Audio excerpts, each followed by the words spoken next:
September 11, 13 Keralam ശ്വാസമടക്കി നിന്ന 2 ദിവസങ്ങൾ. 48 മണിക്കൂറിനുള്ളിൽ 2 ഹൃദയമാറ്റ ശസ്ത്രക്രിയകൾ, രണ്ടും വിജയം. കൊട്ടാരക്കരയിൽ മരണപ്പെട്ട ഐസക്കിന്റെ ഹൃദയം കൊച്ചിയിലെ അജിനായി ഇങ്ങി പറന്നെത്തിച്ചു. അങ്കമാലിയിലെ ബിൽജിത്തിന്റെ ഹൃദയം തുടിക്കുന്നത് 13-കാരിയായ ആവണിയിൽ.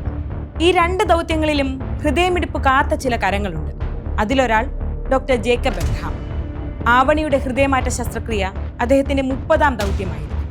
ഹൃദയത്തിന്റെ കാവലാളായ ഡോക്ടർ ജേക്കബ് എബ്രഹാം. സെപ്റ്റംബർ 10 രാത്രി ഒരു മെസ്സേജ്. തിരുവനന്തപുരത്തു നിന്ന് ഒരു ഡോണർ അലർട്ട്. കിംസ് ആശുപത്രിയിൽ ഒരു ഹൃദയമുണ്ട്. ലിസി ആശുപത്രിയും കിംസ് ആശുപത്രിയും നമ്മുടെ സിസ്റ്റവുമെല്ലാം ഒരു നിമിഷം പോലും വൈകാതെ പ്രവർത്തനങ്ങൾ തുടങ്ങി. എണ്ണയിട്ട യന്ത്രം പോലെ എല്ലാവരും ഒത്തൊരുമിച്ച് പ്രവർത്തിച്ചു.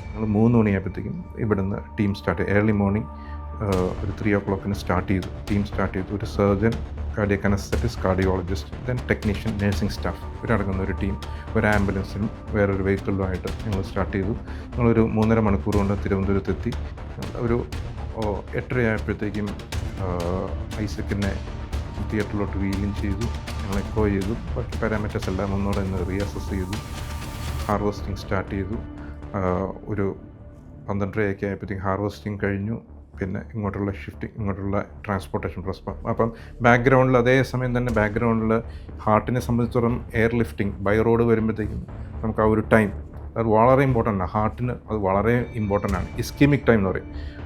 ഹൃദയം ഡോണറുടെ ശരീരത്തിൽ നിലച്ചതിന് ശേഷം റെസിപ്പിയൻ്റെ ശരീരത്തിൽ ബീറ്റ് തുടങ്ങുന്ന ആ ഒരു സമയമാണ് ഇസ്കീമിക് ടൈം. ആ ഇസ്കീമിക് ടൈം 4 മണിക്കൂറാണ് ഐഡിയൽ.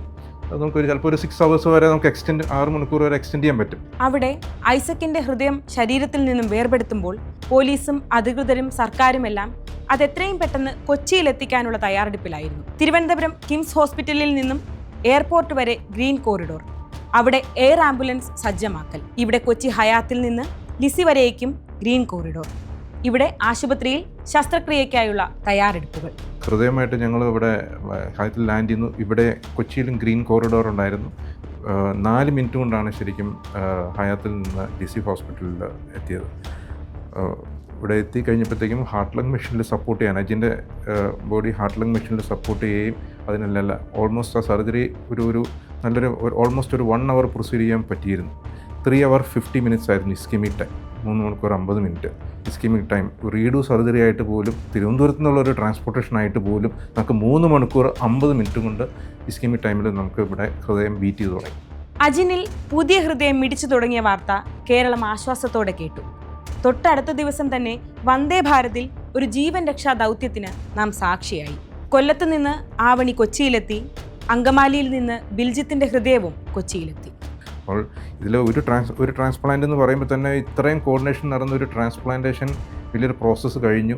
ആ പ്രോസസ്സ് കഴിഞ്ഞിട്ട് അടുത്ത ദിവസം സർജിക്കൽ ലിസ്റ്റ് ഇവിടെ റെഗുലർ സർജറി സ്റ്റാർട്ട് ചെയ്യുമ്പോഴത്തേക്കാണ് വീണ്ടും ഒരു അടുത്ത ഡോണർ അലേർട്ട് വരുന്നത്. അപ്പോൾ നമ്മൾ ആ ലിസ്റ്റൊക്കെ ക്യാൻസൽ ചെയ്തിട്ടാണ് വീണ്ടും ഈ ടീം ഇതിനെല്ലാം പ്രിപ്പറേഷൻ തുടങ്ങുന്നതും ഇതിനുള്ള കോർഡിനേഷനും അതിനുള്ള ഹാർവെസ്റ്റിംഗ് ടീം പോകുന്നു. അപ്പോഴത്തേക്കും ഇവിടെ റെസിപ്പിനെ എടുക്കുന്നു. അപ്പം ഒരു 2 സർജറി അടുത്തടുത്ത് വന്നപ്പോഴത്തേക്കും നമ്മൾ ആദ്യമായിട്ടാണ് ഇത്രയും ഷോർട്ട് പീരീഡിൽ, അതും ഒരു വലിയൊരു ഗ്യാപ്പ്. അവയവദാനം കേരളത്തിൽ വളരെയധികം വളരെ കുറഞ്ഞു നിൽക്കുന്ന ഒരു സമയത്ത് പെട്ടെന്ന് ഒരു 2 ഡോണർ അലേർട്ട് വരുന്നു. 2 റെസിപ്പിയൻസ് ആയിരുന്നു നമുക്കപ്പോൾ ആക്റ്റീവായിട്ട് വെയിറ്റ് ചെയ്ത് നിൽക്കുന്നത്. അവരെ നമുക്ക് 2 പേർക്കും അതൊരു വളരെ ബെനിഫിഷ്യൽ ആയിട്ട്, വളരെ സിക്കായിട്ട് നിൽക്കുന്ന ഒരു സിറ്റുവേഷനിൽ ഇങ്ങനെ ഒരു അടുപ്പിച്ച് 2 ഡോണർ അലേർട്ട്സ് വരികയും ഓർഗൻ ഡൊണേഷൻ നടന്നത് ഈ 2 രോഗികളെ സംബന്ധിച്ചിടത്തോളം, അതുപോലെ തന്നെ ബാക്കി ലിവർ, കിഡ്നി ഇവരെല്ലാം റിസീവ് ചെയ്ത് എത്രയോ രോഗികളാണ് ഇതുകൊണ്ട് ബെനിഫിറ്റ്. ഇന്ന് ഈ കൗമാരക്കാരി ഹെൽത്തിയാണ്. നിറയെ സ്വപ്നങ്ങളുമായി പുതുജീവിതത്തിലേക്ക് കടക്കുന്നു. അജിൻ്റെയും ആവണിയുടെയും ജീവിതത്തിന്, അവരുടെ കുടുംബങ്ങളുടെ സന്തോഷ കണ്ണീരിന്, അവരുടെ കൂട്ടുകാരുടെ, ഉറ്റവരുടെ എല്ലാം ആനന്ദത്തിന് കാരണം 2 ചെറുപ്പക്കാരാണ്, അവരുടെ കുടുംബമാണ്, അവരെടുത്ത മനുഷ്യത്വമുള്ള തീരുമാനമാണ്. മരണത്തിലും മറ്റുള്ളവരെ സഹായിച്ച് മറ്റുള്ളവരെ സന്തോഷിപ്പിച്ചു മടങ്ങിയ ഐസക്കും ബിൽജിത്തും. മോൻ മരിച്ചെങ്കിലും മോൻ്റെ അവയവം നമുക്ക് തരാൻ കാണിച്ച കുടുംബാംഗങ്ങൾക്ക് നമ്മൾ ഒരുപാട് നന്ദി പറയുന്നു. ഇപ്പോഴും നമുക്കത് സ്വപ്നമാണോ എന്ന് തന്നെ ഞങ്ങൾക്ക് തോന്നുന്നുണ്ട്. മോളിപ്പം നല്ല ഇമ്പ്രൂവ്മെൻ്റായി വരുന്ന എന്നൊരു കാര്യം പറഞ്ഞ്. എന്താ ആവണി സംസാരിച്ചത് ആദ്യം കണ്ടപ്പോൾ? ആദ്യം എന്നെ കണ്ട ആദ്യം ചിരിച്ചു. അമ്മ എനിക്കിത് സ്വപ്നമാണോ എന്ന് തന്നെ തോന്നുക. ഇപ്പം എനിക്ക് നല്ലവണ്ണം ശ്വാസം വിടാൻ പറ്റുന്നു. എനിക്കിപ്പം നല്ല ഒരു ആശ്വാസം തോന്നുന്നുണ്ട്. അപ്പം ഞാൻ ചോദിച്ചു, മക്കൾക്ക് ഇതിനു മുമ്പ് ഇത്രത്തോളം ശ്വാസം വിടാൻ പറ്റുന്നില്ലായിരുന്നു? ഇല്ലമ്മ, എനിക്ക് അത്രത്തോളം ശ്വാസം കിട്ടുന്നില്ലായിരുന്നു. പക്ഷേ ഇപ്പം എനിക്ക് പഴയ പോലെയല്ല, നല്ലവണ്ണം ശ്വാസം കിട്ടുന്നുണ്ട്, നല്ലവണ്ണം സംസാരിക്കാൻ കഴിയുന്നുണ്ട്. മറ്റു കുട്ടികളെ പോലെ സ്കൂളിൽ ഓടിച്ചാടി നടക്കാനും കളിക്കാനും പഠിക്കാനും എല്ലാം ബുദ്ധിമുട്ടിയിരുന്ന ആവണിക്ക് ഇനി പേടിക്കേണ്ട. മുന്നോട്ട് വലിയൊരു യാത്രയുണ്ട്. ഇതുപോലെ എത്രയോ പേർക്ക് പുതുജീവനും പ്രതീക്ഷയുമേകാൻ അവയവദാനത്തിനു കഴിയും. പക്ഷെ എന്തുകൊണ്ടാണ് നാം മടിക്കുന്നത്?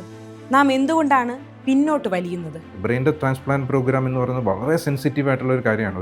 ഒരു ആൾട്രൂയിസ്റ്റിക് ആക്ടിവിറ്റിയാണ്. ഒരു നന്മത്വം എന്ന് പറഞ്ഞാൽ ഡോണർ ഫാമിലി ചെയ്യുന്ന ഒരു വലിയൊരു ഇതാണ് ഒരു ബ്രെയിൻ ഡെഡ് ആയിട്ടുള്ള.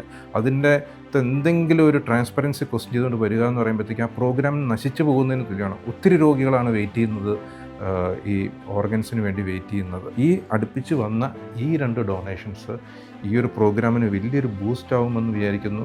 ആൾക്കാർക്ക് ഇടയിൽ വലിയൊരു ഒത്തിരി ഓർഗനൈസേഷൻസ് ഇതിൽ വന്നിരിക്കുന്ന ഈ ഒരു മീഡിയ കവറേജ് കൊണ്ട് തന്നെ ഒരു അവയർനെസ് ഒത്തിരി കൂടിയിട്ടുണ്ട് ഓർഗൻ ഡൊണേഷനെ കുറിച്ച്. ഓർഗൻ ഡൊണേഷൻ ഒരു ആൾട്രൂയിസ്റ്റിക് ആയിട്ട് ഒരു നന്മത്വം ഉള്ള ഒരു പ്രവൃത്തിയാണ്, ഒരു ഡിവൈൻ ആയിട്ടുള്ള ഒരു നമ്മുടെ ഒരു കർമ്മമാണ്.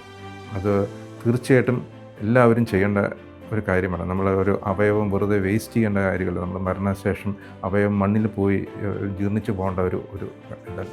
ആ ഒരു വ്യക്തി എത്രയോ ആൾ കൂടി ജീവിക്കുകയാണ്. ഈ വാക്കുകൾ കേട്ടില്ലേ? മണ്ണിൽ ചേരുന്ന നമ്മുടെ അവയവങ്ങൾക്ക് മറ്റൊരാൾക്ക് പുതുജീവനേകാൻ കഴിയും. ഇവിടെ 2 ചെറുപ്പക്കാരുടെ 2 കുടുംബങ്ങളുടെ യെസ് എന്നുള്ളൊരു തീരുമാനം പുതുജീവനേകിയത് ഒരു 13-കാരിക്കും ഒരു യുവാവിനും അവരുടെ കുടുംബങ്ങൾക്കും സുഹൃത്തുക്കൾക്കും ഒക്കെയാണ്. ഈ 2 യുവാക്കൾ നമുക്ക് മാതൃകയാണ്. നാളെ ഒരിക്കൽ മരണത്തിന് കീഴടങ്ങുമ്പോൾ അവസാന യാത്രയിൽ ഏതെങ്കിലും ഒരു മനുഷ്യൻ്റെ സ്വപ്നത്തിന് പുതുജീവനേകാൻ നമുക്കൊരു പക്ഷേ കഴിഞ്ഞേക്കാം. പുഞ്ചിരിയോടെ കാലം നമ്മെ ഓർക്കും. മറ്റുള്ളവരിലൂടെ നാം ജീവിക്കും. അതുകൊണ്ട് തന്നെ അവയവദാനത്തിന് പേടി വേണ്ട.